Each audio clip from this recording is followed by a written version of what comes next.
बिस्मिल्लाहिर्रहमानिर्रहीम, अस्सलाम वालेकुम नाजरीन। मैं हूं बाबर हयात और आप देख रहे हैं 24/7 उर्दू न्यूज पर होम एक्सपेंस के ताउन से बाबर हयात शो। नाजरीन, वही हुआ जिसका डर था, जिसका खदशा हमने पहले ही दिन जाहिर कर दिया था। पाकिस्तान बनाम ऑस्ट्रेलिया, पाकिस्तान को पर्थ के ऑप्टिक स्टेडियम में हुई है बहुत बड़ी शिकस्त। इसको अगर बदतरीन शिकस्त कहा जाए तो गलत नहीं होगा। 360 रन से ऑस्ट्रेलिया ने पाकिस्तान को बड़ा झटका दिया है। पहला टेस्ट मैच, 3 टेस्ट मैचेस की series, world test championship, Pakistan को लगा है बड़ा झटका और 360 रन से पाकिस्तान को शिकस्त देकर सिर्फ 89 रन के ऊपर, 89 के ऊपर पाकिस्तान की आखिरी इनिंग्स मुकम्मल कर दी, लपेट दी, समेट दी। और यूं पाकिस्तान के बल्लेबाज पाकिस्तान को ना बचा सके। लेकिन क्या पाकिस्तान अपने बल्लेबाजों की वजह से हारा है या इसकी कोई और रीजन है? क्या पाकिस्तान अपने बॉलर्स की वजह से हारा है या इसकी कोई और रीजन है? तो आपको एक एक रीजन बताने जा रहा हूं कि पाकिस्तान ये टेस्ट मैच क्यों हारा और कैसे हारा, और क्या पाकिस्तान ये गलतियां अगले टेस्ट मैचेस में भी करेगा। इस टेस्ट मैच को क्या भुला देना चाहिए और आगे इसी तरह चलना चाहिए, या हमें अगले टेस्ट मैचेस में भी कुछ सोचने की जरूरत है? इन तमाम मौजूआत पर बात करूंगा मैं आज की इस वीडियो में। लेकिन आगे बढ़ने से पहले आपसे गुजारिश कि अगर आप हमारे नए व्यूअर हैं तो प्लीज हमारे इस चैनल को जल्दी से कर लीजिएगा सब्सक्राइब और बेल आइकन को पुश करना मत भूलिएगा। मुझे फॉलो कीजिए इंस्टाग्राम पे बाबर हयात शो और हमारे पेज को फेसबुक पे लाइक कर लीजिएगा। तो सबसे पहले तो आज के दिन का थोड़ा सा रिकैप कर लेते हैं कि पाकिस्तान ने आज के दिन का आगाज बहुत अच्छा किया। 2 बड़ी जल्दी विकेटें हासिल कर ली। खुर्रम शहजाद जो हैं उन्होंने आज जबरदस्त किस्म की बॉलिंग की और आज उन्होंने 2 विकेटें बहुत जल्दी हासिल की।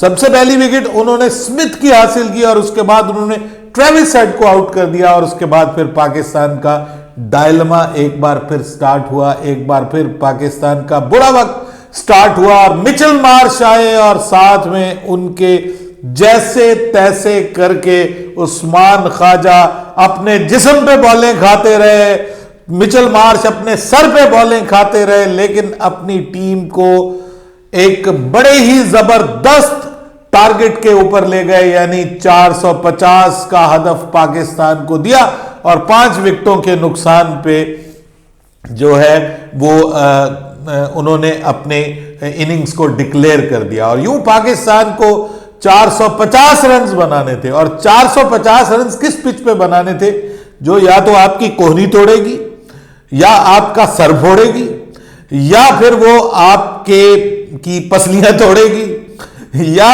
वो आपको फिर बची जो कसर होगी उसमें वो आपको एज कर देगी, आप क्लीन बोल्ड हो जाएंगे, आप बच नहीं सकते। ऐसी पिच थी कि जिसके ऊपर आप अपनी मुश्किल को तवील कर सकते हैं, बच नहीं सकते।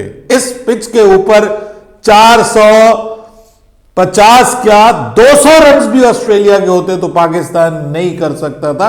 उसकी वजह यह थी कि यह पिच इंतहाई खराब हो चुकी थी।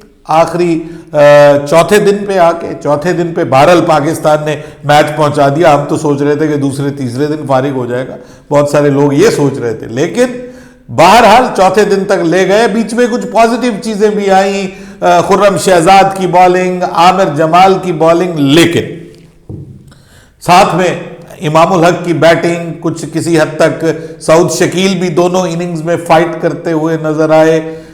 लेकिन सर बात करते हैं अब रियल रीजंस के पाकिस्तान हारा क्यों है। ये मैं इस सोच और अप्रोच का बड़ी देर से जिसको आप कहते हैं ना कि एनालाइज कर रहा हूं और मैं समझ नहीं पा रहा कि पाकिस्तान हैंडीकैप्ड क्यों उतरता है मैदान में।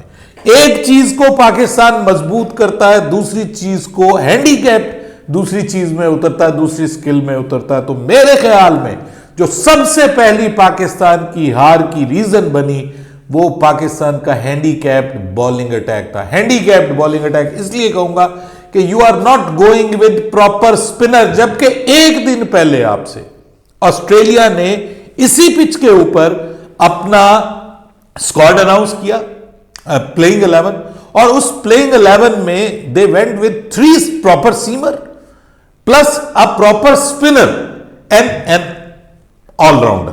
ठीक है जी, उसके साथ वो मैदान में उतरे। अब ये पता होने के बाद मुझे अंदाजा, मैंने सोचा कि यार कम से कम इसी से ये सोच लें कि हमें प्रॉपर स्पिनर के साथ इस मैदान में जरूर उतरना है, कोई भी हो, भले कोई भी हो, लेकिन एक प्रॉपर स्पिनर का होना जरूरी है इस मैदान में, उसके साथ हमें उतरना है। लेकिन जब स्क्वाड अनाउंस हुआ तो पाकिस्तान ने भी प्लेइंग 11 बाद में अनाउंस की, तो जनाब मैं तो परेशान हो गया। मैंने कहा कि आप किस तरीके से एक प्रॉपर स्पिनर के बगैर जा सकते हैं, और किस तरीके से फिर शॉक किया कि 2 डेब्यूटेंट इकट्ठे, 2 डेब्यूटेंट, फिर शॉक किया कि साथ में फहीम अशरफ को भी खिलाया हुआ है। यानी there is no Hasan Ali and there is no proper spinner. अगर इस टेस्ट मैच में आप फहीम अशरफ की जगह हसन अली को खिलाते, at least is a proper bowler, वो जिस फॉर्म में भी है, जो भी है, जैसे भी है, लेकिन वो एक प्रॉपर बॉलर है, he can give you wickets, he can give you wickets. ठीक है, वो आपको बैटिंग जिस तरह की फहीम अशरफ ने बैटिंग की है ऐसी तो उसने भी कर देनी थी। ठीक है जी, जो फहीम अशरफ को आपने बैटिंग का एज दिया है एक खतरनाक खौफनाक पिच के ऊपर, तो वो इतनी बैटिंग तो हसन अली ने भी कर देनी थी, वो बैटिंग तो हसन अली ने भी कर देनी थी। तो सिलेक्शन में सबसे पहले पाकिस्तान मैच हारा है।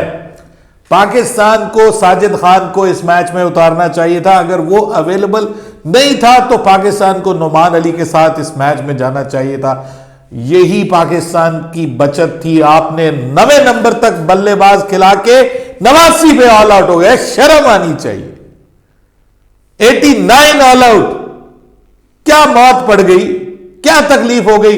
वो जिस पिच के ऊपर 250 कर गए, वो जिस पिच के ऊपर इतने रन्स बना गए, ठीक है, मतलब 450 का आपको वो टारगेट दे गए, उस पिच के ऊपर जो है वो आप 89 पे ऑल आउट हो गए, 233 कर गए वो, 233 पे 5, और आपके बॉलर्स जो है उसके बाद फारिग हो गए।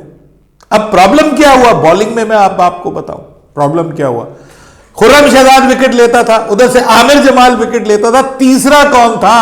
शाहीन शाह अफरीदी पूरे टेस्ट मैच में कोशिश करता रहा, ठीक है जी, वो जोर भी लगाता रहा अपनी तरफ, but there is no wicket. इस इनिंग्स में तो बाकायदा उसको मार पड़ रही थी, मतलब ख्वाजा जो है उसको मार रहा था, उधर से मिचेल मार्श मार रहा था। तो जब आपका मेजर बॉलर, जिसकी बेस के ऊपर जिसको आप एक लीडर बना के लेके गए हैं और अपने उसको वाइस कप्तानी भी दे दी है, जब वो आपको विकेट्स नहीं लेके देगा तो आप फिर हारेंगे। पहला दिन पाकिस्तान हारा, पहला दिन पाकिस्तान हारा। क्यों हारा? कि आपके बॉलर्स को अंदाजा ही नहीं है कि हमने बॉल कहां पे करनी है, कंडीशंस का अंदाजा नहीं है। और उसके बाद पहला पाकिस्तान सिलेक्शन पे हार गया, दूसरे नंबर पे पाकिस्तान फील्डिंग पे हार गया। पहले दिन जब आप एक 3-3 कैचेस ड्रॉप करेंगे, जब आप इंपॉर्टेंट प्लेयर्स को मौका देंगे और बार बार मौका देंगे, उस्मान ख्वाजा आउट होता वहां पे तो सिचुएशन डिफरेंट हो जानी थी। उस तेज रफ्तारी से ऑस्ट्रेलिया ने बॉलिंग नहीं आउट करनी थी, उस खौफनाक तरीके से बल्लेबाजी, माफ कीजिएगा, उस तरीके से बल्लेबाजी आपको देखने को नहीं मिलनी होती थी। जब आपका एक जल्दी आउट हो जाए बल्लेबाज तो टीम के ऊपर थोड़ा प्रेशर आता है, दूसरा बल्लेबाज आता है, वो अगर जल्दी आउट हो जाए तो एक विकेट दूसरी विकेट को लेके आती है, कुछ भी हो सकता है।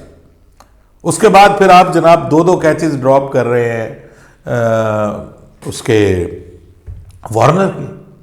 अब आप देखिए कि एक आपको पता चलता है कि जी टीम 350 पे हमने ऑल आउट कर ली है, वही टीम जब 487 बना जाती है तो फिर भाई क्या कर सकते हैं आप।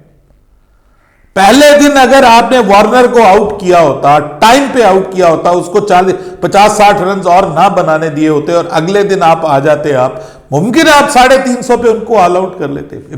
There are lot of possibilities are there, लेकिन क्योंकि आपने टाइम के ऊपर विकेट्स नहीं ली, उसके बाद फिर आपके बॉलर्स को जब समझ आई तो उस वक्त तक तो वो सारा मैच का जो है वो कचुमर निकाल चुके थे।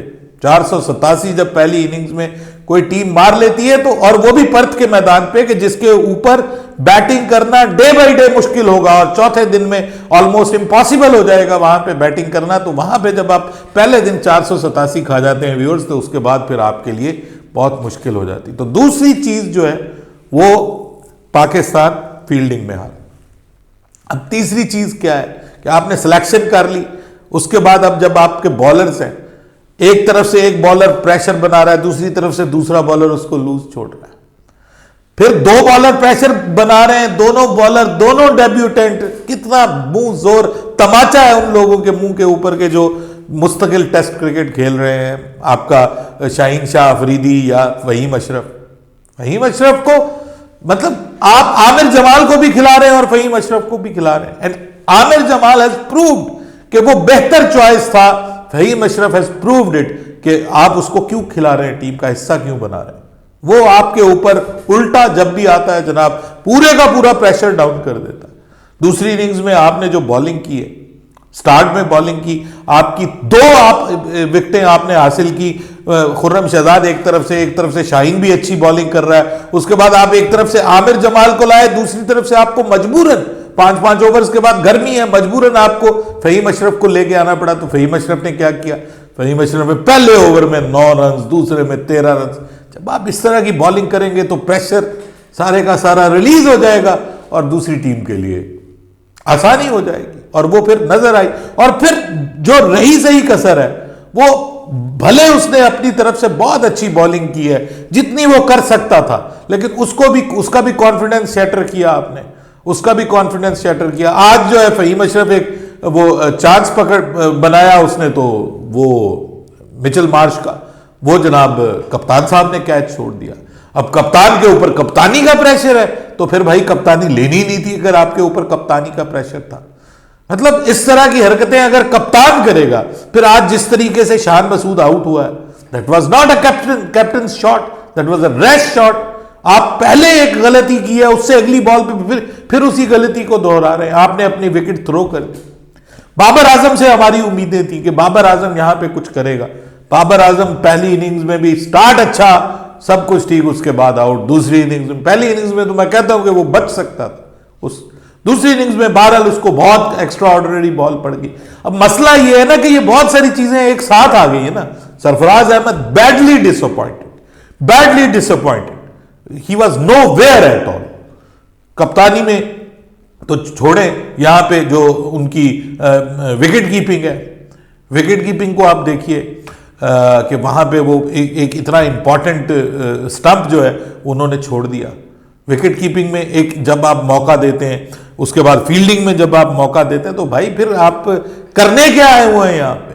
और उसके बाद फिर चौथी इनिंग्स में आपकी बैटिंग देख लीजिए, कोई रेजिस्टेंस नहीं, कुछ नहीं, बस आ रहे हैं जा रहे हैं, आ रहे हैं जा रहे हैं।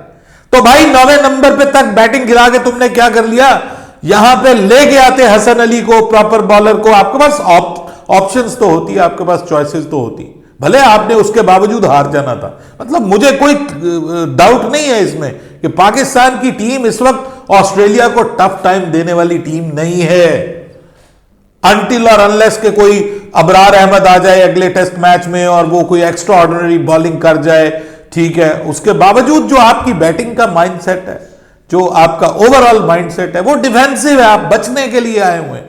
यहां पे आप बच नहीं पाएंगे, जो आप टुक टुक टुक टुक लगे रहेंगे वो कुछ होने वाला नहीं।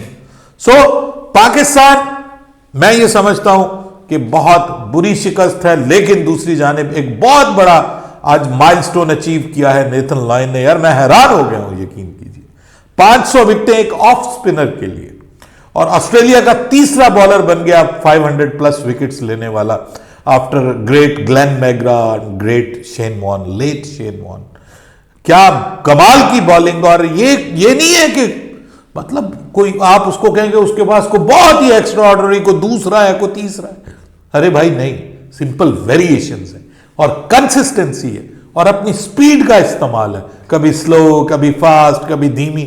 मतलब अपनी वेरिएशंस की बेस के ऊपर उसने ऑस्ट्रेलिया जैसे मुल्क में जाओ, जो कि बहुत ज्यादा स्पिन फ्रेंडली नहीं है, वहां पर उस पिच के ऊपर उसने विकेट्स लिए हैं, पहली इनिंग्स में भी और दूसरी इनिंग्स में भी, जो फास्ट बॉलर्स के लिए साजगार है। इसकी वजह यह है कि आपने उस पिच को उस हिसाब से जज ही नहीं किया। साजिद खान पहुंच चुका था वहां पे, लेकिन साजिद खान को मौका नहीं दिया कि जी ये इसकी प्रैक्टिस नहीं है तो ये इसको हम कैसे मौका। अरे भाई ले आते उसको, जैसा भी था ले आते। माफ कीजिएगा, पाकिस्तान के लिए बड़ी मुश्किल सीरीज है ये, और हमेशा से रही है, बड़े बड़े बॉलर्स के मौजूदगी में रही है। तो जो गलतियां हैं वो मैंने बताई हैं, but I still back my team. मैं अभी भी अपनी टीम को बैक करता हूं, एंड आई एम होपफुल कि आगे जाके पाकिस्तान ये गलतियां ना करे, प्रॉपर स्पिनर खिलाए, प्रॉपर बॉलर्स के साथ जाए। फहीम अशरफ के हवाले से आई थिंक सो फैसला हो जाना चाहिए, he should be no more in the series. और ठीक है, आप आमिर जमाल को खिलाइए, आप खुर्रम शहजाद को खिलाइए, अगर आपने मौका देना है तो आप मीर हमजा को मौका दीजिए। He is a proper bowler जो आपको ऑप्शन देता है पुरानी बॉल के साथ, नई बॉल के साथ, उसको खिलाइए, या आप हसन अली को खिलाइए। बल्कि हसन अली ज्यादा बेहतर चॉइस है। If I think Hasan Ali is a better, more better choice. आपके लिए वो विकेट टेकिंग एक ऑप्शन है। Faheem Ashraf is not a wicket taking option, and you are going with him just for the batting, and the hell he has done with the batting. जो उसने किया है, तो इतना तो हसन अली भी कर लेता, मीर हमजा को खिला लेते, इतना वो भी कर लेता। But disappointing again. Great bowling from Aussies, उनका कप्तान, उसकी कप्तानी, शान मसूद कई कई जगहों पे अच्छा नजर आया कप्तानी में, लेकिन बात वही है कि कप्तान फिर जब अपनी चॉइस थी ना, इस पे मैं ये नहीं कहूंगा कि शान मसूद बरीउ जिम्मा, शान मसूद की चॉइस थी, वो जिस प्लेइंग 11 के साथ आया था, फिर भुगतना भी तो कप्तान को था ना, तो अब कप्तान इसको भुगतेगा। ये हार है, बहुत बड़ी हार है, 360 रन से 89 पे ऑल आउट, ये शेमफुल है, और इस शेम को समझने की जरूरत है, गौर करने की जरूरत है। अभी 2 मैचेस पड़े हुए हैं, series is not done and dusted yet. अगली पिचेस इतनी खौफनाक, इतनी खतरनाक नहीं है, बल्कि सिडनी की पिच तो बहुत आइडियल है पाकिस्तान के लिए, अगर पाकिस्तान अपनी प्रॉपर स्ट्रेंथ के साथ मैदान में उतरे। ये जो लूले लंगड़े ऑप्शंस बना के जी सलमान अली आगा, क्या फायदा पहुंचा जी सलमान अली आगा को खिला के? आपने कौन सी उसने सेंचुरी स्कोर कर दी है? पहली इनिंग्स में भी जिस तरह से उसने जो है वो 30 रन बनाए हैं वो आपके सामने, और इस इनिंग्स में वो रन आउट हो गया, वो सऊद शकील की वजह से रन आउट हो गया। तो ये सब वाकयात उस वक्त होते हैं जब आपका दिमाग इस तरह से चल रहा होता है। बहरहाल let's hope for the best in the next test. बीच में अच्छी अच्छी चीजें आई हैं, उसके की हमने अप्रिशिएट भी किया है, यंगस्टर्स को अप्रिशिएट किया, डेब्यूटेंट्स को अप्रिशिएट किया। They have done what they could do, लेकिन जिनके ऊपर उम्मीदें थी, शाहीन शाह अफरीदी हो गए, शान मसूद हो गए, बाबर आजम हो गए, बड़े बड़े प्लेयर हो गए, सरफराज हो गया, they all have disappointed badly. Babar Hayat को इजाजत दीजिएगा, अल्लाह हाफिज।